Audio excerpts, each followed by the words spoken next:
great now. Yeah, I just What happens when a perfectly engineered tennis machine meets a scrappy underdog who refuses to play by the script?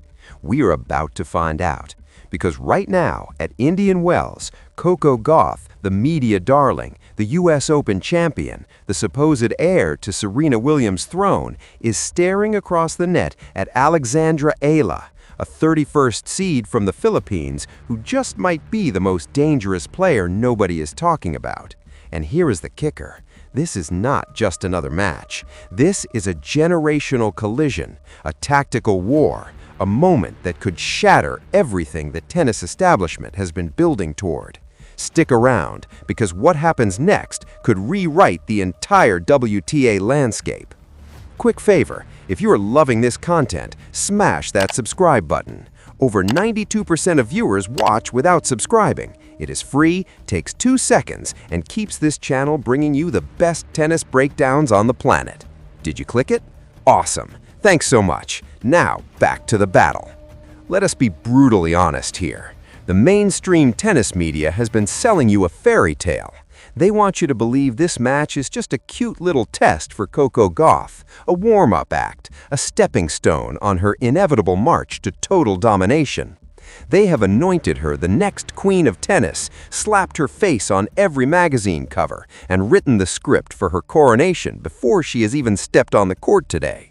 But Alexandra Eala did not get the memo, and thank goodness for that, because what we are witnessing right now is not a coronation. It is a demolition derby.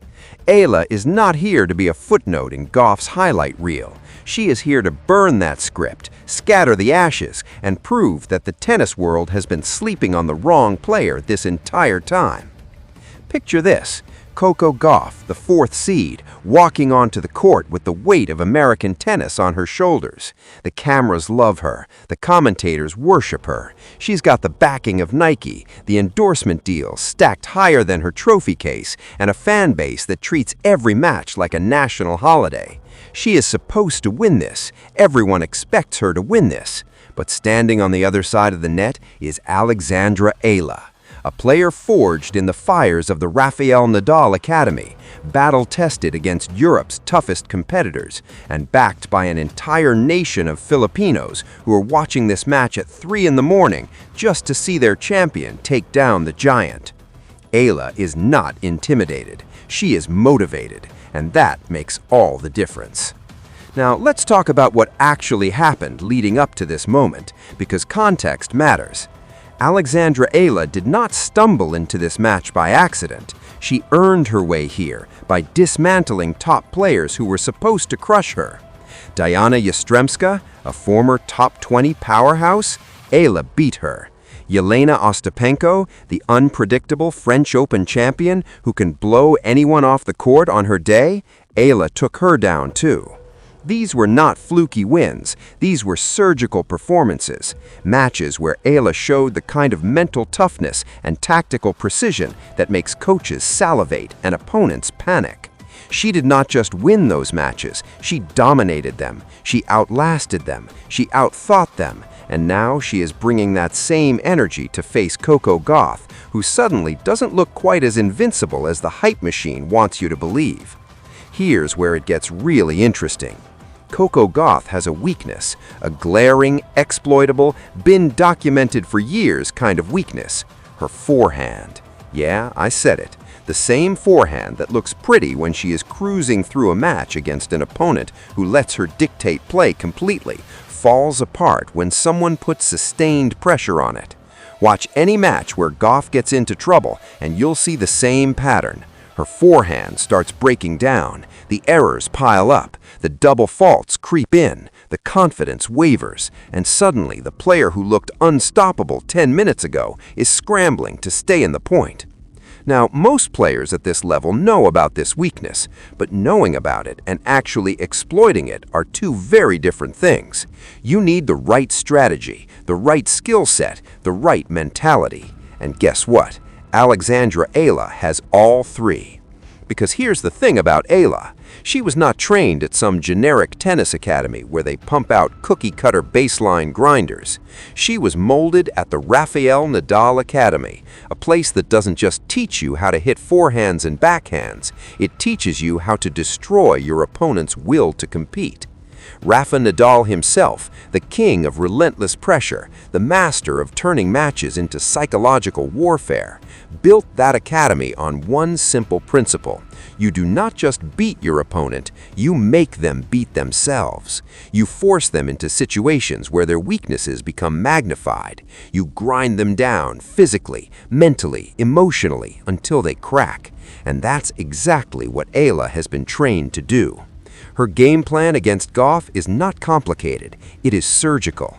Hit heavy topspin forehands deep into Gauff's forehand corner. Make her move, make her stretch, make her hit uncomfortable shots over and over and over again until those errors start flowing like a broken faucet. And once Gauff's forehand starts misfiring, the rest of her game collapses like a house of cards. But it is not just about the forehand. Let us talk about endurance. Coco Gauff is fit, no doubt about it. But Alexandra Eala was raised in a system that treats marathon matches like Sunday morning jogs. The Nadal Academy does not do soft training sessions. They do not coddle their players. They throw you into grueling, multi-hour practice sessions in the Spanish heat and expect you to come back the next day begging for more. Eala has been conditioned to thrive in long, brutal baseline exchanges, the kind of rallies that make other players pray for a quick point so they can catch their breath. Eala does not pray for quick points. She creates them by forcing her opponents into physical and mental exhaustion. So when this match inevitably turns into a war of attrition, and it will, Eala is going to be the one with gas left in the tank. Gauff might start strong. She might win the first set. She might look dominant for stretches, but when the third set rolls around and the legs start burning and the lungs start screaming, that is when Eala becomes most dangerous. Now let us address the elephant in the room, the media narrative. The tennis establishment has invested heavily in the Coco Gauff story. She is their golden child, the face of American tennis, the player who is supposed to carry the torch after Serena Williams rode off into the sunset. They have built an entire marketing empire around her. And to be fair, Gauff has delivered. US Open champion, multiple titles, consistently ranked in the top 5. She has earned her place at the table. But here's the problem with narratives. They get brittle when reality comes knocking. And reality, in this case, is a 5'7" Filipino player with ice in her veins and a game plan designed to expose every crack in Gauff's armor. The commentators do not want to talk about this. They want to frame this match as a formality, a tune-up, a chance for Gauff to flex her muscles before moving on to bigger challenges. But Alexandra Eala is not playing along. She is not here to make Gauff look good. She is here to make Gauff look human.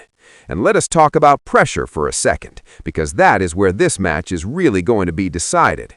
Coco Gauff is carrying the expectations of an entire nation. Every time she steps on the court, she is not just playing for herself. She is playing for sponsors, for fans, for the legacy of American women's tennis. That's a lot of weight. And when things start going wrong, when the forehand starts spraying errors and the crowd gets nervous, that weight gets heavier. Alexandra Eala, on the other hand, is playing with house money. Nobody expects her to win. The media has already written her off. The odds makers have Gauff as a heavy favorite. But that lack of expectation is liberating. Eala can swing freely, take risks, go for broke, because she's got nothing to lose and everything to gain. And that's a dangerous combination. A player with world-class skills, a tactical game plan designed to exploit her opponent's weakness, and the mental freedom to execute without fear of failure. That is how upsets happen. That is how legacies get rewritten. So what happens if Eala actually pulls this off? What happens if she takes down Coco Gauff on one of the biggest stages in tennis? The shockwaves would be seismic. First, the tennis world would have to acknowledge that Alexandra Eala is not just a rising talent, she is a legitimate threat. Second, the narrative around Gauff would take a serious hit. Losing to a 31st seed in a tournament you're supposed to dominate does not look good on the resume. Third, and this is the big one, it would send a message to every other player in the draw that the establishment favorites are not untouchable, that the supposed hierarchy is built on sand, that anyone with the right game plan and the right mentality can topple the giants. And honestly, tennis needs that kind of chaos right now. The sport has been too predictable lately, too safe, too scripted. A win by Eala would inject a dose of pure adrenaline into the WTA Tour and remind everyone why we fell in love with this game in the first place. Because tennis, at its best, is not about foregone conclusions. It's about moments like this. David versus Goliath, the underdog versus the favorite, the player nobody believed in, proving everyone wrong. But here's the thing, this is not just about one match. This is about a movement. Alexandra Eala represents something bigger than herself. She is the face of Filipino tennis, a country that has been desperately searching for a global superstar. Every time she steps on the court, she is carrying the hopes of millions. And those millions are not quiet. They are loud. They are passionate. They are watching this match at ungodly hours because they believe in their champion. That kind of support is intangible, but it is real. It fuels you when you're down. It lifts you when you're tired. It reminds you why you fight. Coco Gauff has American fans. Alexandra Eala has an entire diaspora. And if you've ever been to a tennis match where Filipino fans show up, you know they don't mess around. They bring the noise, they bring the energy, and they make their presence felt. So, as this match unfolds, as the points tick by and the tension builds, remember this. You are not just watching a tennis match. You are watching a battle for supremacy, a clash of styles, a test of wills. On one side, the establishment favorite, backed by millions in endorsements and a media machine that has crowned her the future of tennis. On the other side, the scrappy underdog, forged in the crucible of the Nadal Academy, armed with a tactical game plan designed to exploit weaknesses and fueled by a nation that believes in miracles. One of these players is supposed to win. The other one is supposed to be a footnote. But here's the beautiful thing about sports. The script doesn't always go as planned. Sometimes the underdog bites back. Sometimes the favorite stumbles. Sometimes the moment is bigger than the rankings, the seedings, the expectations. And sometimes, just sometimes, we witness history being made. So buckle up, tennis fans, because whether you're rooting for Coco Gauff to defend her throne or Alexandra Eala to storm the castle, this match is going to deliver. It's going to be a battle, it's going to be intense, and it's going to remind all of us why we love this sport. Because at the end of the day, tennis is not about who has the best marketing team or the most Instagram followers. It's about who shows up when the lights are brightest, who executes when the pressure is highest, and who refuses to back down when everyone expects them to fold. Today, at Indian Wells, we get to see which player that is. And trust me, you do not want to miss a single second.